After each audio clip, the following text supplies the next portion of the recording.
నమ్మకాలు లేనివాడు ఈ భూమి మీద లేడు. ఈ భూమి మీద మతం ఉంది అంటే నమ్మకం ఉంది అని. సో నేను చెప్పిన ఒక స్టేట్మెంట్, ఈ ఒక్క లైన్ మాత్రమే నాది, మిగతాదంతా కృష్ణమూర్తిది. మనిషి కాళ్ళ మీద నిలబడాలి, నమ్మకాల మీద కాదు అని సరదాగా చెప్పింది. సో నమ్మకం అనే కాంటెక్స్ట్ గురించి కృష్ణమూర్తి స్వేచ్ఛ ఆదిలోను అంతంలోను, ఇంగ్లీష్లో అయితే ద ఫస్ట్ అండ్ లాస్ట్ ఫ్రీడమ్లో చెప్పిన విషయాన్ని యథాతథంగా చదువుతాను. నా వ్యాఖ్యేమి లేకుండా చివరిలో ఒక 2 మాటలు చెప్పుకుందాం. జస్ట్ శ్రద్ధగా వినండి. కృష్ణమూర్తి చెప్పిందే నా గొంతులో అంతవరకు, అదే మీ చెవుల్లో ప్రస్తుతానికి. నమ్మకానికి జ్ఞానానికి కోరికతో చాలా సన్నిహిత సంబంధం ఉంది. ఈ 2 విషయాలని మనం అవగాహన చేసుకున్నట్లయితే బహుశా కోరిక ఎలా పనిచేస్తుందో, దానిలో ఉన్న చిక్కులేమిటో మనం అవగాహన చేసుకోగలం. మనలో చాలామంది ఆతృతతో స్వీకరించి అంగీకరించే వాటిల్లో ఈ నమ్మకాల విషయం ఒకటి అనిపిస్తుంది నాకు.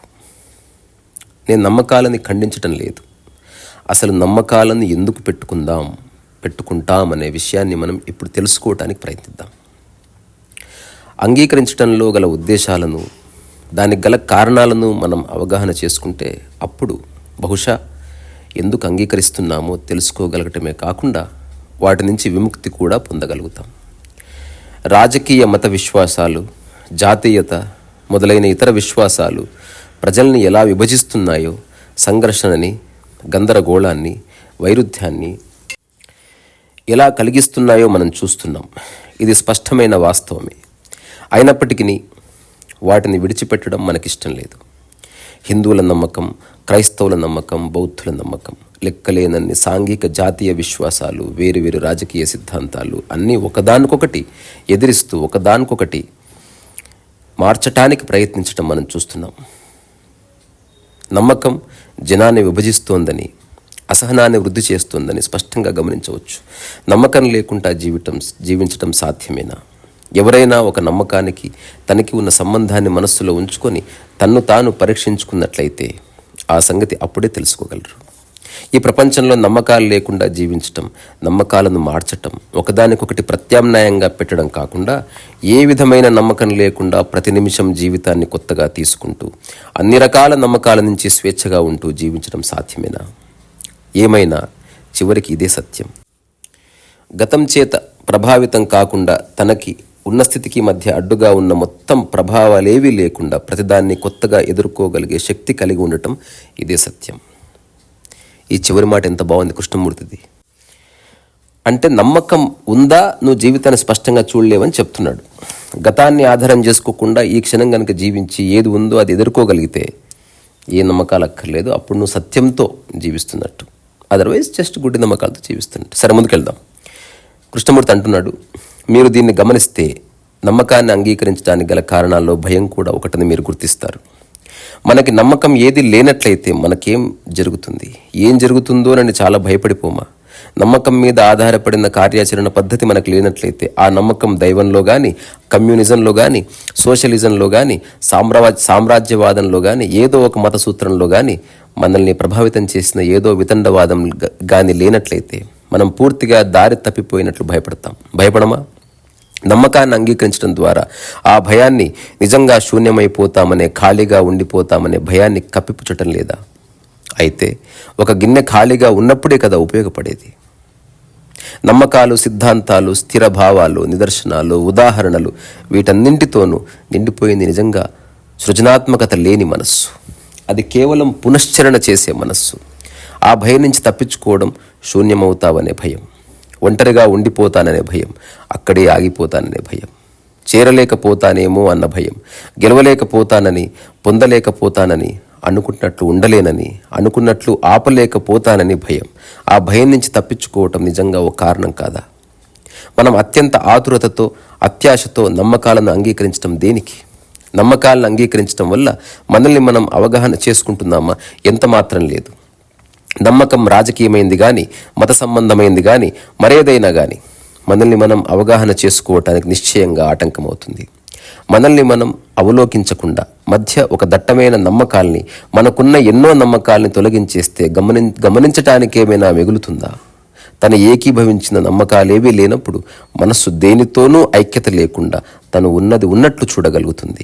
నిశ్చయంగా అప్పుడే మనల్ని మనం అవగాహన చేసుకోవటం ప్రారంభమవుతుంది. ఇప్పటికి 2 ప్యారలు అయ్యాయి. ఫస్ట్ ప్యారలో ఏం చెప్పాడన్నది మళ్ళీ చెప్తా. సో దట్ నేను చెప్పిన ఈ మాటలు గుర్తుపెట్టుకోండి. ఈ 5 విషయాలు గుర్తుపెట్టుకుంటే కృష్ణమూర్తి ఏం చెప్పాడో సమగ్రంగా తెలుస్తుంది. ఊరికే చదువుకుంటూ పోవడం, ఆడియో బుక్ లాగా చేయడం నా ఉద్దేశం కాదు. ఏం చెప్తున్నాడు? ఫస్ట్లో గతం మీద ఆధారపడకుండా ఉన్నది యథావిధంగా చూడగలిగితే నీకు ఏ నమ్మకాలు లేనట్టు, నమ్మకానికి జీవితానికి ఏ సంబంధం లేదన్నది ఒకటి. 2వ పారాగ్రాఫ్లో ఏమన్నాడు? ఒక ఖాళీ గిన్నె మనకు ఉపయోగపడుతుంది. నీ మనసులో ఆల్రెడీ ఎన్నో స్థిర భావాలు, మూర్ఖ సిద్ధాంతాలు, తర్వాత పాలిటిక్స్, నిదర్శనాలు ఇవన్నీ పెట్టుకొని, దేవుళ్ళు, దయ్యాలు అన్నీ పెట్టుకున్న నీవు ఏం చూసినా నీ నమ్మకం అనే ఒక ప్రిజం నుంచే చూస్తావు. తద్వారా నువ్వు జీవితాన్ని యథావిధిగా ఎప్పుడు అనుభవించలేవు. ఇది 2వ పాయింట్.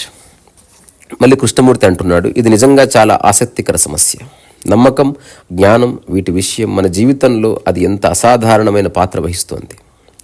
మనకెన్ని నమ్మకాలు ఉన్నాయి. నిశ్చయంగా మానవుడికి ఎంత ఎక్కువ జ్ఞానం, ఎంత ఎక్కువ నాగరికత, ఎంత ఎక్కువ ఆధ్యాత్మికత ఉంటే ఈ మాట ఉపయోగించడం సమంజసమైతే తన్ను తాను అవగాహన చేసుకోగల శక్తి అంత తక్కువ అవుతుంది. ఈ ఆధునిక ప్రపంచంలో కూడా ఆటవిక మానవులు లెక్కలేనన్ని మూఢ విశ్వాసాలతో ఉన్నారు.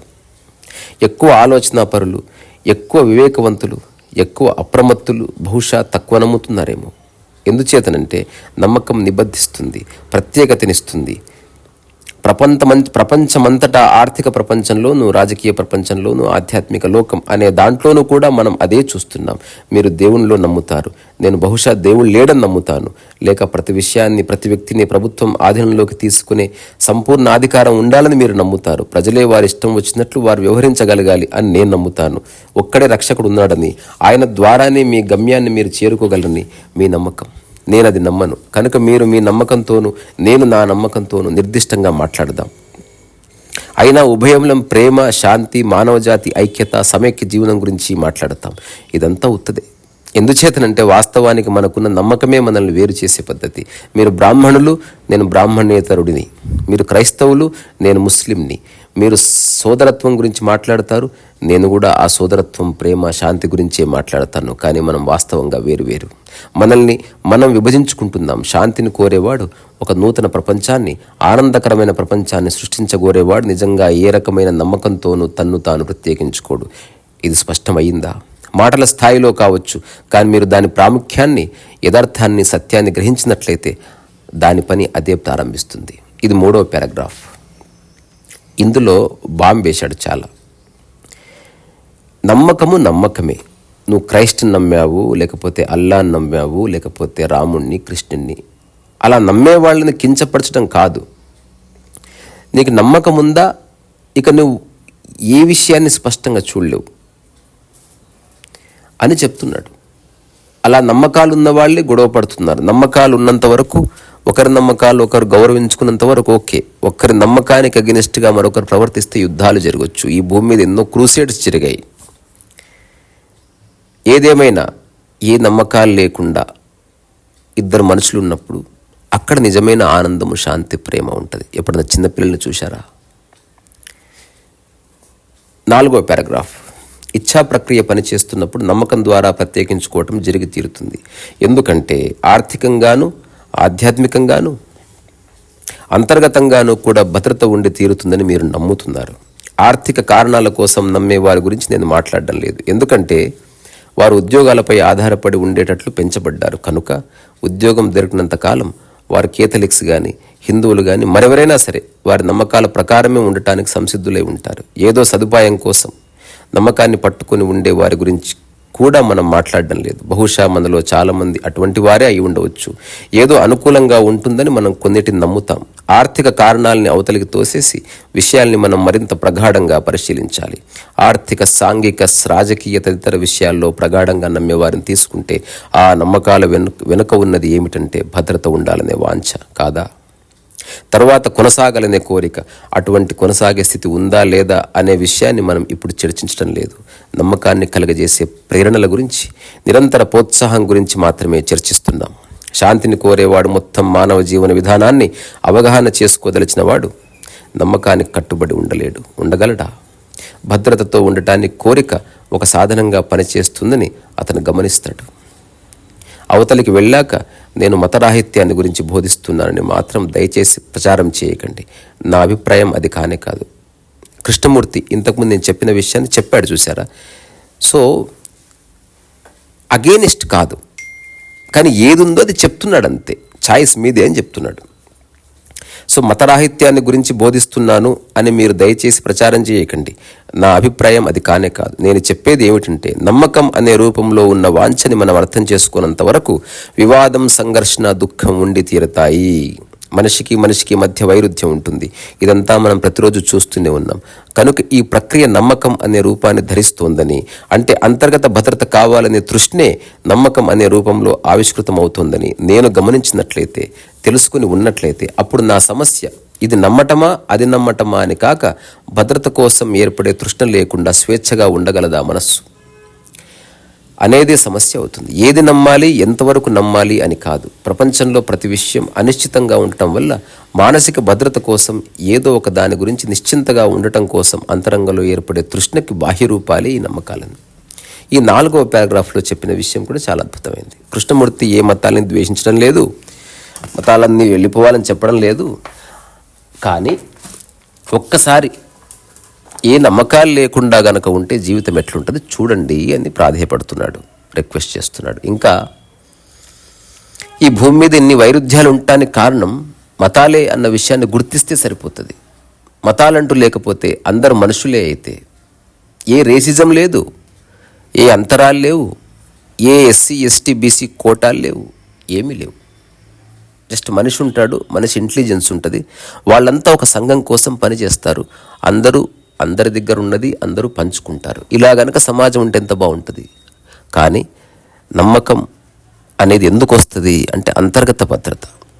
పూజ చేసేవాడు ఎందుకు చేస్తాడు? భవిష్యత్తులో పునర్జన్మ అంటూ ఉంటే, నేను స్వర్గం అంటూ వెళితే నేను చేసిన దానికి ప్రతిఫలం ఏమన్నా ఉంటుందేమో, నెక్స్ట్ లైఫ్ అంటూ ఉంటే ఇంకొక మంచి జన్మ తీసుకుంటానేమో, ఏమో.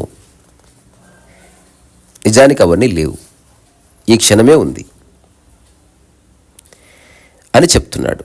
5వ పారాగ్రాఫ్ కృష్ణమూర్తి అంటున్నాడు, మనస్సు, వ్యక్తంగా ఉన్న మనస్సు, వ్యక్తిత్వం ఈ భద్రతాకాంక్ష నుంచి విముక్తి పొందగలదా? మనం భద్రంగా ఉండాలి కనుక మన సంపదలు, మన ఆస్తి, మన కుటుంబం అన్నింటి సహాయం కావాలి. అంతర్గతంగాను ఆధ్యాత్మికంగాను కూడా భద్రత కోరుకుంటున్నాం కనుక నమ్మకాలతో గోడలు కడుతున్నాం. సురక్షితంగా ఉండాలనే కాంక్షకి నిదర్శనాలే ఈ గోడలు. ఏదో ఒక దానిలో నమ్మకం ఉండాలనే కోరిక రూపంలో వ్యక్తమవుతున్న భద్రతాకాంక్ష నుంచి, ఈ ప్రేరేపణ నుంచి వ్యక్తిగా మీరు స్వేచ్ఛగా ఉండగలరా? దాని నుంచి సంపూర్ణంగా స్వేచ్ఛగా ఉండనట్లయితే సంఘర్షణకి మనమే మూల కారణం అవుతాం. మనం శాంతికి కృషి చేయడం లేదు, మన హృదయాల్లో ప్రేమ లేదు, నమ్మకం దాన్ని నాశనం చేస్తుంది. మన నిత్య జీవనంలో ఇది కనిపిస్తూనే ఉంది. ఒక నమ్మకానికి కట్టుబడి ఉండటాన్ని వ్యక్తం చేస్తున్న ప్రక్రియలో నేను చిక్కుకుపోతున్నప్పుడు నన్ను నేను పరీక్షించుకోగలనా? నమ్మకం నుంచి మనసు తన్ను తాను విముక్తి చేసుకోగలదా? దానికి మళ్ళీ ఒక ప్రత్యామ్నాయం కోసం అన్వేషించకుండా దాని నుంచి పూర్తిగా స్వేచ్ఛగా ఉండగలదా? దీనికి మీరు అవును కాదు అని మాటలతో సమాధానం చెప్పలేరు. కానీ నమ్మకం నుంచి స్వేచ్ఛగా ఉండాలనే ఉద్దేశం ఉంటే మీరు ఖచ్చితంగా జవాబు చెప్పగలరు. అప్పుడు భద్రంగా ఉండాలనే ప్రేరేపణ నిరంతరంగా ఉంటుందని నమ్మాలనుకుంటారు. కానీ వాస్తవంగా అటువంటి అంతర్గత భద్రత లేనే లేదు. మీకున్న అల్పమైన వాటన్నిటినీ జాగ్రత్తగా కాపాడుతూ, మీరు ఎవరిని చూడాలో, ఏం చేయాలో, ఎలా చేయాలో చెబుతూ, మీకోసమే కృషి చేసే దేవుడు ఒకడు ఉన్నాడని మీరు నమ్మాలనుకుంటారు. ఇదంతా చిన్నపిల్లల లక్షణం, పరిణితి లేని ఆలోచన. ఆ ధర్మపిత మనలో ప్రతి ఒక్కరిని కనిపెట్టి చూస్తున్నాడని మీరు అనుకుంటారు. అది కేవలం మీ స్వాభిలాష యొక్క బాహ్య రూపం మాత్రమే. అది సత్యం కాదన్నది స్పష్టం. సత్యం దానికి పూర్తిగా భిన్నమైనదే తీరాలి అన్నాడు. 5వ పారాలో కృష్ణమూర్తి ఏం చెప్తున్నాడు అంటే, అంతర్గత భద్రత అనేది నీ భయం నుంచే వస్తుంది. ఇదంతా చిన్నపిల్లల లక్షణం. జీవించడానికి భయపడేవాడు జీవితాన్ని ఎప్పుడు దర్శించలేడు. సో నీ నమ్మకం ఎంత బలమైందైతే అంత సాటిస్ఫాక్షన్ ఉంటుంది నీకు, అంత భయం లేకుండా ఉంటావు. ఈ నమ్మకాలను తీసేస్తే నిజమైన జీవితంలోకి నువ్వు ప్రవేశిస్తావన్న కాంటెక్స్ట్. ఆ నెక్స్ట్ ఏమంటున్నాడు, మనకున్న తరువాతి సమస్య జ్ఞానం. సత్యాన్ని అవగాహన చేసుకోవడానికి జ్ఞానం అవసరమా? నాకు తెలుసు అని చెప్పినప్పుడు జ్ఞానం ఉందని అర్థం. అటువంటి మనసు సత్యం అంటే ఏంటో పరిశోధన అన్వేషణ చేయగలుగుతుందా? అదేగాక మనమంతగా గర్వపడాల్సిన జ్ఞానం ఏమిటి? అసలు వాస్తవంగా మనకు తెలిసిందేమిటి? మనకు సమాచారం తెలుసు. మన ప్రభావిత స్థితి మీద, జ్ఞానం మీద, మన శక్తుల మీద ఆధారపడ్డ అనుభవం, సమాచారం మన దగ్గర కావలసినంత ఉంది. నేను ఎరుగుదును, ఐ నో అని మీరు చెప్పడంలో మీ అభిప్రాయం ఏమిటి? మీరు ఎరుగుదురు అని అంగీకరించడం ఒక విషయాన్ని కానీ, ఒక సమాచారాన్ని కానీ గుర్తించడమైనా కావాలి, లేదా మీరు పొందిన ఒక అనుభవమైనా కావాలి. సమాచారాన్ని నిరంతరం పోగు చేస్తూ ఉండటం, అనేక రకాల జ్ఞానాన్ని సంపాదిస్తూ ఉండటం, ఇదంతా నాకు తెలుసు, నేను ఎరుగుదును అనే నిర్దిష్ట వాక్యం అవుతుంది. మీరు చదివిన దాన్ని మీ పూర్వరంగాన్ని అనుసరించి, మీ కోరికల్ని, మీ అనుభవాల్ని అనుసరించి మీరు అనువదించడం ప్రారంభిస్తారు. మీ జ్ఞానం కూడా మీ కోరికని బట్టే ఉంటుంది. నమ్మకానికి బదులు జ్ఞానాన్ని పెడుతున్నాం. నేను ఎరుగుదును, నాకు అనుభవం ఉంది, దాన్ని కాదనటానికి వీల్లేదు, అది నా అనుభవం కనుక నేను దాని మీద పూర్తిగా ఆధారపడతాను. ఇవన్నీ జ్ఞానానికి నిదర్శనాలు. ఇక్కడ కృష్ణమూర్తి జ్ఞానం అంటే సమాచారం అని, దానిపైన ఒక క్లారిటీ కూడా ఇచ్చాడు. ఏదైతే సంపూర్ణంగా అనుభవం అయిందో లేదా మీరు పరిపూర్ణంగా గుర్తించారో ఆ నాలెడ్జ్ వేరే, జస్ట్ ఇన్ఫర్మేషన్ బేస్డ్ నాలెడ్జ్ వేరే అని చెప్తున్నాడు. Let's go in to the topic again. మీరు దాన్ని వెనక్కిపోయి దాన్ని విశ్లేషించి దాన్ని సూక్ష్మంగా జాగ్రత్తగా పరిశీలించినట్లయితే, నేను ఎరుగుదును అని మీరు గట్టిగా నొక్కి చెప్పడమే మిమ్మల్ని నన్ను వేరు చేస్తున్న మరొక గోడ అని మీరు కనుక్కుంటారు. ఆ సుఖాన్ని, భద్రతని కోరుతూ గోడ వెనుక నుంచి మీరు శరణు పొందుతారు. కాబట్టి మనసుని జ్ఞానంతో ఎంత బరువుగా నింపుతారో అవగాహన చేసుకోవటానికి అంత తక్కువ శక్తిని కలిగి ఉంటారు. అంటే నీకు తెలిసింది సమాచారమా, జస్ట్ సైకలాజికల్ రిలంలో ఉన్న జస్ట్ భాషా సంపత్తియా, నిజంగా తెలుసా? ఇంతే, క్రాస్ చెక్ చేసుకోండి. సో ఎంత సమాచారం ఉంటే అంత ఈగో నీకు బిల్డ్ అవుతుంది. బికాజ్ ప్రతి ఒక్కరి దగ్గరికి వెళ్ళి చెప్తావు, అది తెలుసు, ఇది తెలుసు, అది తెలుసు. నాకు ఓన్లీ సమాచారంగా తెలుసండి, రూఢిగా తెలియదని చెప్పాలి నిజమైన వాడు. ఇంకా కృష్ణమూర్తి ఏమంటున్నాడు, జ్ఞానాన్ని సంపాదించడం అనే సమస్యను గురించి మీరు ఎప్పుడైనా ఆలోచించారో లేదో నాకు తెలియదు. జ్ఞానం ఎప్పటికైనా ప్రేమించడంలో మనకు సహాయపడుతుందా?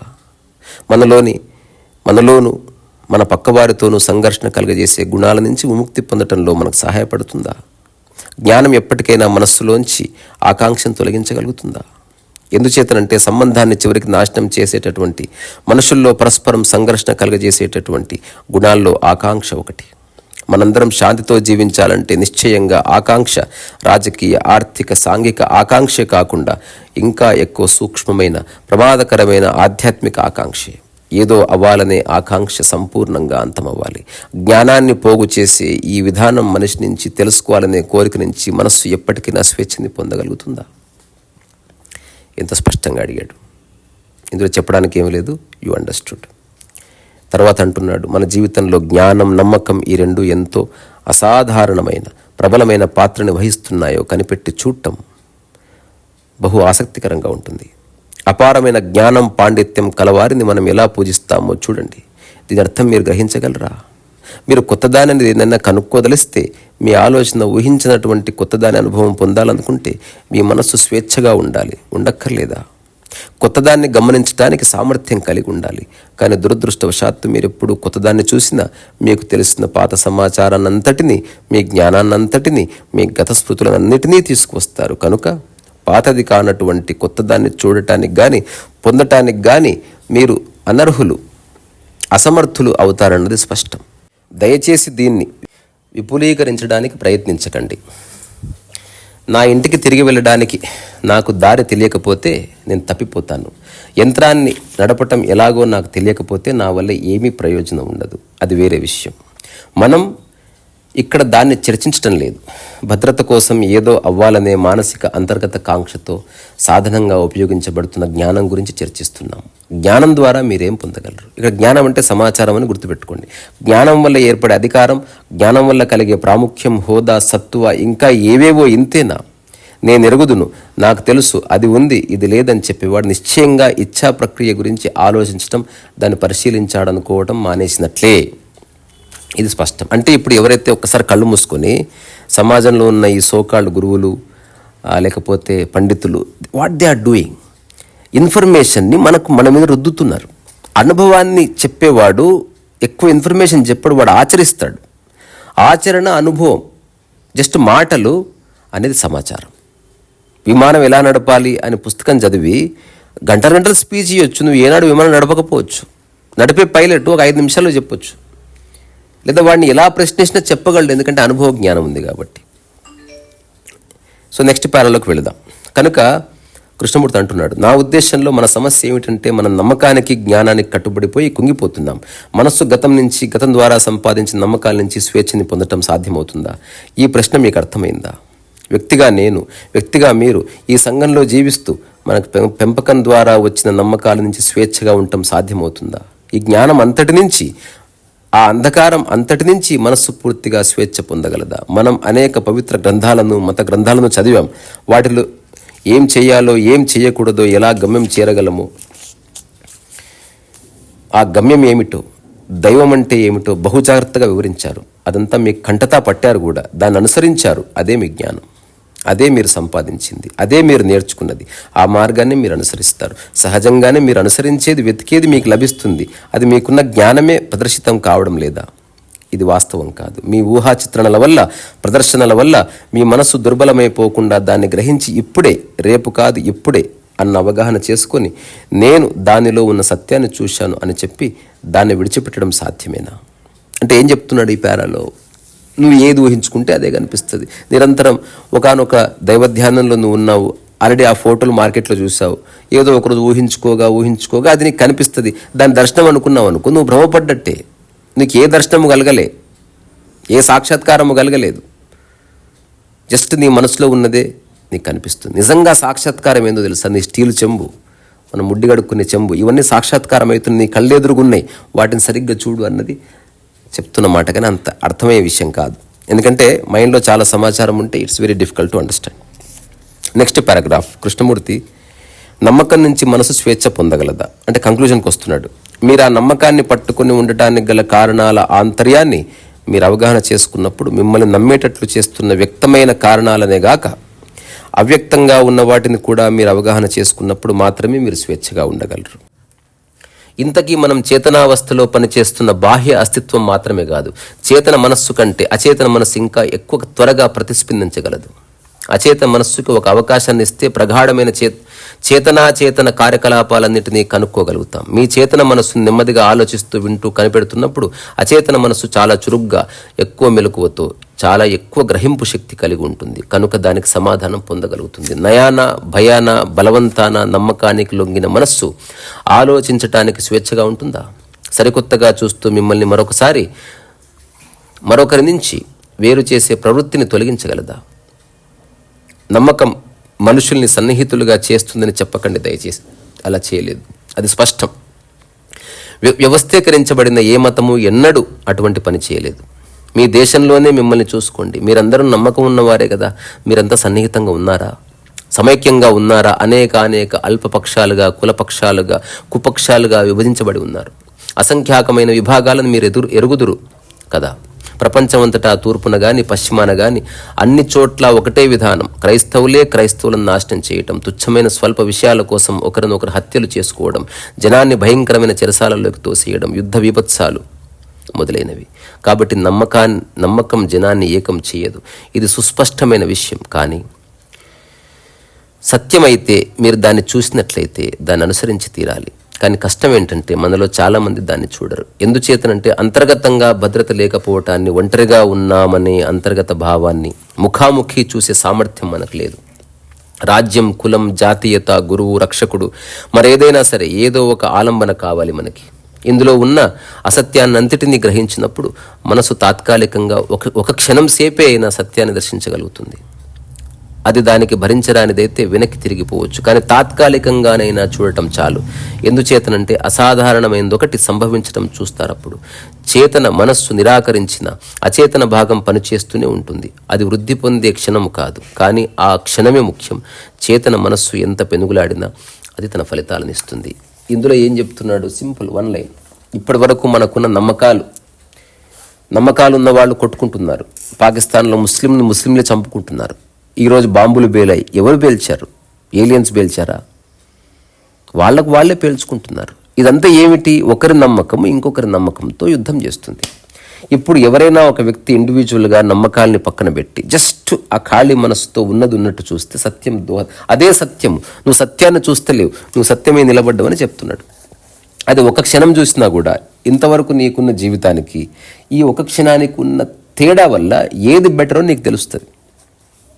కంక్లూజన్ కృష్ణమూర్తి అంటున్నాడు, కాబట్టి మనసు జ్ఞానం నుంచి నమ్మకం నుంచి స్వేచ్ఛగా ఉండటం సాధ్యమేనా అనేది మన ప్రశ్న. మనసు జ్ఞానంతోనూ నమ్మకంతోనూ కూడింది కాదా? మనసు నిర్మాణమే జ్ఞానంతోనూ నమ్మకంతోనూ కాదా? నమ్మకం జ్ఞానం గుర్తించడం అనే ప్రక్రియలు అంటే మానసిక కేంద్రం. ఈ ప్రక్రియ మూసివేసి స్వభావం కలది. ఈ ప్రక్రియ వ్యక్తంగానూ అవ్యక్తంగానూ కూడా ఉంటుంది. మనసు స్వయంకృత నిర్మాణం నుంచి విముక్తి చెందగలదా? మనస్సు ఉండకుండా అంతం కాగలదా? అదే సమస్య. మనం తెలుసుకున్న దాన్ని బట్టి మనస్సు వెనుక నమ్మకం, కోరిక, భద్రత కోసం తపన, జ్ఞానం, శక్తి సంచయం ఉంటాయి. మనస్సుకి ఇంత శక్తి, ఇంత ఆధిక్యత ఉన్నప్పటికీ మానవుడు తన కోసం తాను ఆలోచించలేకపోతే ప్రపంచంలో శాంతి సాధ్యం కాదు. మీరు శాంతిని గురించి మాట్లాడవచ్చు, రాజకీయ పక్షాలను స్థాపించవచ్చు, ఇళ్ల పైకప్పుల మీద నుంచి అరిస్తే అరవచ్చు, జెండాలు కప్పవచ్చు, ఎగరవేయవచ్చు, మీకు శాంతి మాత్రం లభించదు. ఎందుచేతనంటే వైరుధ్యాన్ని సృష్టించడానికి, ప్రత్యేకించడానికి, వేరు చేయడానికి మూలమైంది మనస్సులోనే ఉంది. శాంతిని కోరే మానవుడు, చిత్తశుద్ధితో ఉన్న మానవుడు తన్ను తాను వేరు చేసుకుని ఒంటరిగా ఉండలేడు.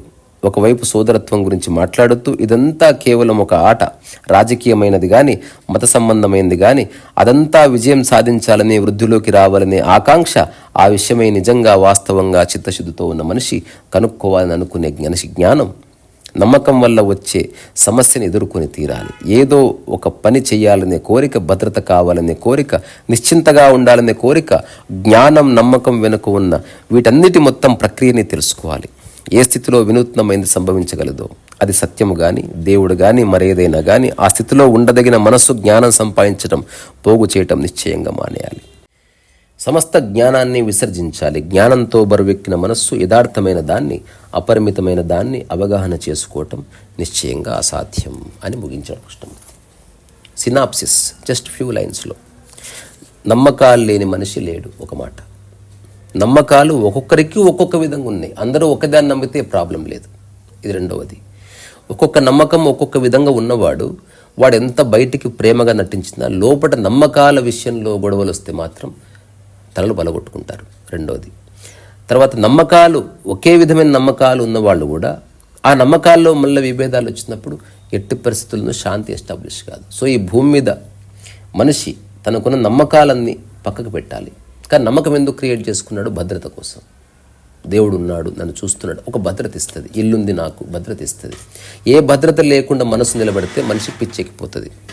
సో వీటన్నిటి నుంచి బయటపడాలంటే ఎదురుగా ఉన్నదాన్ని జస్ట్ యథావిధిగా చూస్తే సరిపోతుంది అనేది కాంటెక్స్ట్. ప్రస్తుతానికి ఇంతే. రీ సరస్వైస.